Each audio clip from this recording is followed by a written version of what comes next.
দর্শক, আমরা আসলে যারা সূর্যোদয় এবং সূর্যাস্ত দেখিনি তাদের কিন্তু মনের ভিতরে অনেক আফসোস কাজ করে। আমরা অনেকেই এই সূর্যোদয় এবং সূর্যাস্ত দেখার জন্য বিভিন্ন প্রান্তে ঘুরে বেড়াই।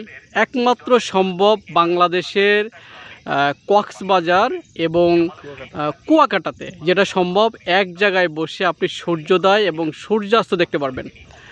আজকে আমরা এসেছি চট্টগ্রামে। আমরা হয়তো বা সূর্যোদয়টা দেখতে পারিনি, কিন্তু আমরা আজকে দেখছি সূর্য অস্ত যাওয়া। সূর্য অস্ত যাওয়া মানে এই নয় যে জীবনের অনেক কিছু ঘটে যাওয়া, তা নয়।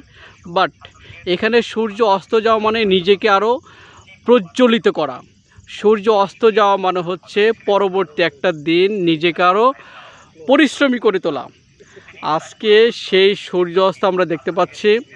যেই দৃশ্যটা দেখার জন্য অনেকেই অনেক পরিশ্রম করে কক্সবাজার অথবা কুয়াকাটাতে যান। আজকে আমি সেই ভিডিওটাই আপনাদের জন্য শেয়ার করলাম। আশা করি আপনাদের ভিডিওটি ভালো লাগবে এবং